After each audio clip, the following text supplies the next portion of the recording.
Hey beautiful friends, I welcome you in the class of English speaking skill। तो कैसे आप लोग? मैं उम्मीद करता हूँ कि आप लोग बहुत अच्छे होंगे और इस कोर्स को एंजॉय कर रहे होंगे। तो आइए देखते हैं आज के लेसन में क्या है। आज का हम लोग का English speaking skill and grammar में लेवल 1 में लेसन नंबर 9 की क्लास को हम कंडक्ट करने वाले हैं। तो आइए देखते हैं, लेट्स स्टार्ट। देखिए, दिया हुआ है संख्या,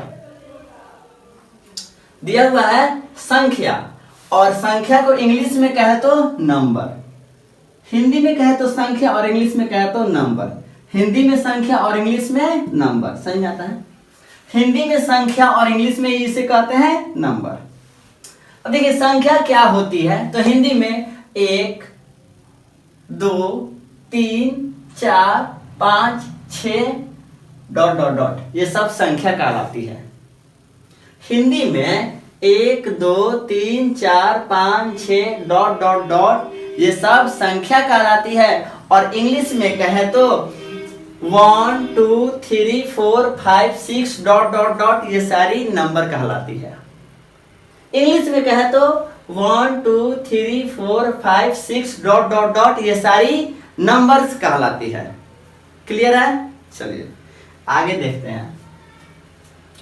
देखिए हिंदी में बात करें तो ये जो एक है ना, एक को हम लोग एक वचन कहते हैं, एक को हम एक वचन कहते हैं। और इंग्लिश में बात करें तो इसी वन को हम सिंगुलर कहते हैं। एक को एक वचन कहते हैं और इंग्लिश में कहे तो वन को सिंगुलर कहते हैं। फिर से हिंदी में बात करें तो एक को हम एक वचन कहते हैं और इंग्लिश में बात करें तो इस वन को हम लोग सिंगुलर कहते हैं। ठीक है, समझ में आ रहा है? उसके आगे अगर हिंदी में बात करें तो ये 2 या 2 से अधिक जितने भी हैं इन सब को हम बहुवचन कहते हैं।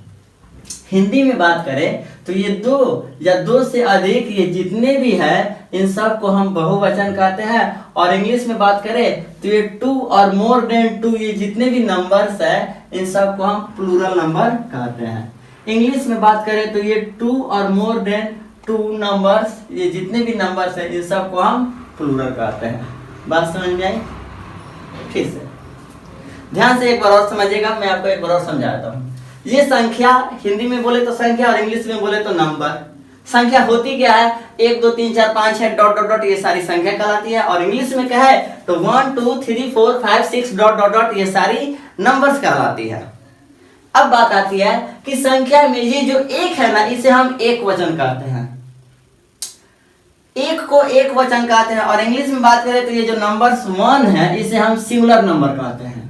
1 को सिंगुलर नंबर कहते हैं। आगे हिंदी में संख्या 2 या 2 से अधिक वाले जितने भी संख्या है उन सबको हम बहुवचन कहते हैं।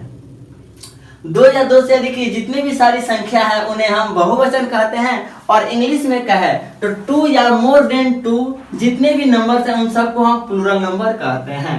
2 या मोर देन 2 ये जितने भी नंबर्स हैं उन सबको हम प्लूरल नंबर कहते हैं। बात समझ में आई?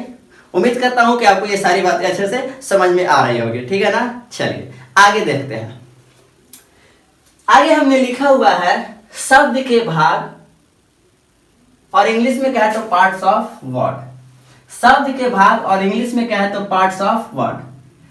ठीक है, और इसमें हमने आगे लिखा हुआ है संख्या और इंग्लिश में बोले तो नंबर। संख्या नंबर। फिर आगे हमने लिखा हुआ है एक वचन और इंग्लिश में कहे तो सिंगुलर। एक वचन और इंग्लिश में सिंगुलर। फिर आगे हमने दिया हुआ है बहुवचन और इंग्लिश में कहे तो प्लूरल। बहुवचन और इंग्लिश में कहे तो प्लूरल। समझ में आ रही है? चलिए देखते हैं कि आगे कहानी में क्या होता है। देखिए शब्द के भाग में हमने शब्द के कितने भाग है हमने पढ़ा है ना, 8 भाग होते हैं। हिंदी में शब्द के 8 भाग होते हैं। मैंने इन सारे 8 भागों को यहाँ पे लिख दिया है। और इंग्लिश में बात करें तो पार्ट्स ऑफ वर्ड कितने हैं? 8 है। तो हमने उन सारे 8 पार्ट्स ऑफ वर्ड को यहाँ पे लिख करके रखा है। ठीक है, चलिए आगे बात करते हैं हम। हमारा 1 नंबर है संज्ञा, और इंग्लिश में बात करें तो नाउन। संज्ञा और इंग्लिश में बात करें तो नाउन। अब बात आती है कि क्या संज्ञा में संख्या होती है? क्या संज्ञा में संख्या होती है? तो हाँ, संज्ञा में संख्या होती है। हाँ, संज्ञा में संख्या होती है। और इंग्लिश में बोले तो यस, नाउन में नंबर होता है। यस, नाउन में नंबर होता है। ठीक, जैसे कि उदाहरण के द्वारा हम समझते हैं। एक वचन में ये जो लड़का है ना, ये एक वचन है, और इंग्लिश में बात करें तो ये बॉय है, सिंगुलर है। ये लड़का एक वचन है और इंग्लिश में कहे तो बॉय क्या है, सिंगुलर है। फिर आगे ये जो लड़के हैं ये बहुवचन है, यानी एक से अधिक है। ये लड़के जो है ये बहुवचन है और इंग्लिश में बात करें तो ये बॉयज है, ये प्लूरल है, यानी मोर देन वन बॉय है। ये जो बॉयज जो है वो प्लूरल है। बात समझ में आ रही है? चलिए फिर से, संज्ञा में संख्या होती है, उसी प्रकार से इंग्लिश में नाउन में भी नंबर होता है। यहाँ पे जो लड़का है यह एक वचन है और लड़के बहुवचन है।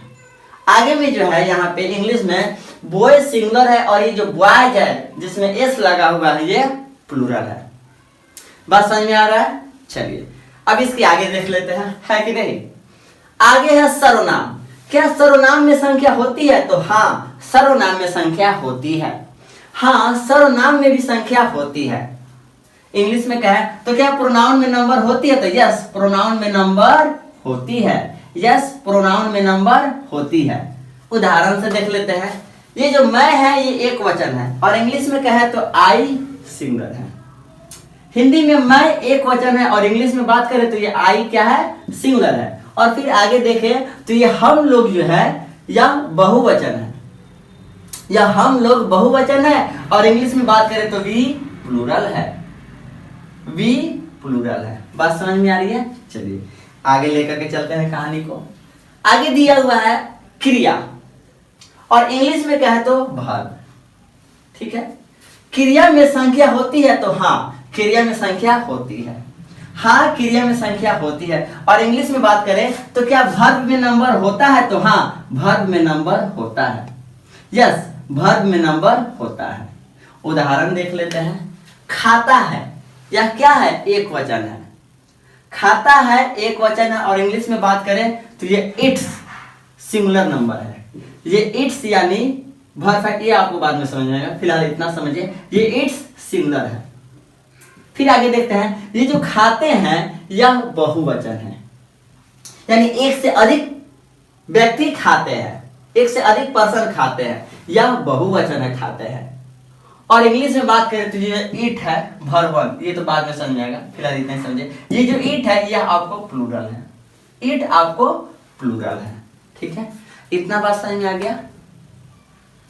आगे देखिए, आगे दिया हुआ है विशेषण यानी कि एडजेक्टिव, क्रिया विशेषण यानी कि एडवर्ब, संबंधवाचक यानी कि प्रपोजिशन, संयोजक यानी कि कंजंक्शन, विस्मयादि बोधक यानी कि इंटरजेक्शन। ध्यान दीजिएगा, ये सारे जो है ना इनमें नंबर नहीं होती है। इन सारे में नंबर नहीं होते हैं। ये सारे जो है इनमें नंबर नहीं होती है। ठीक है, इनमें नंबर नहीं होती है।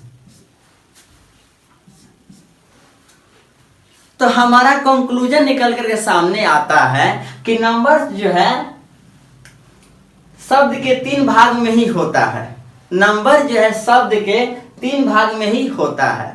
हिंदी में कहे तो संज्ञा और इंग्लिश में कहे तो नाउन। हिंदी में कहे तो संज्ञा और इंग्लिश में कहे तो नाउन 1 नंबर। 2 नंबर, हिंदी में कहे तो सर्वनाम और इंग्लिश में कहे तो प्रोनाउन। फिर से, हिंदी में कहे तो सर्वनाम और इंग्लिश में कहे तो प्रोनाउन। 3 नंबर, हिंदी में कहे तो क्रिया और इंग्लिश में कहे तो वर्ब। हिंदी में कहे तो क्रिया और इंग्लिश में कहे तो वर्ब। बात आपको समझ में आई? तो यानी कि शब्द के 3 भाग में ही संख्या होती है और इंग्लिश में बात करें तो पार्ट्स ऑफ वर्ड के 3 पार्ट्स में ही नंबर होती है। चलिए, तो आज का कहानी यहीं पे समाप्त होता है और इसके बाद में आपको क्या करना है मैं बताता हूं। इसके बाद में आपको करना क्या है, आपको इस वीडियो को एक बार और देखना है। मैं हमेशा बोलता हूं कि आप मेरी सारी वीडियोस को कम से कम 2 बार तो देखिए ही देखिए। क्या होती है, एक बार में आपको चीजें उतनी अच्छी से समझ में नहीं आती हैं, लेकिन जब आप उस चीज को रिपीट करते हैं तो वो चीजें आपके जहन में अच्छे से समझ में आती है, इससे आपका अंडरस्टैंडिंग लेवल अच्छा होता है। तो क्या बात कर रहे थे हम लोग? हाँ, इसके बाद में आपको एक बार और इस वीडियो को देखना है, फिर नेक्स्ट आपको वर्ड मीनिंग को देख लेना है। ये तो मैं बार बार बताते ही करता, कोई बात नहीं। फिर इसके बाद में आपको क्वेश्चंस के सेक्शन में जाना है और वहां पे दिए गए क्वेश्चन को अपने नोटबुक में नोट डाउन कर सॉल्व कर लेना है। उसके बाद में लास्ट स्टेज में आपको क्या करना है मालूम ही है, सॉल्यूशन के सेक्शन में जाना है और आपने जो भी क्वेश्चन को सॉल्व किया है उसे वहां से मैच कर लेना है कि आपने कितना सही बनाया और कितना गेन किया। तो अब तक के लिए बेस्ट ऑफ लक। चलिए फिर हम आपसे मिलते हैं अगली क्लास में, बाय।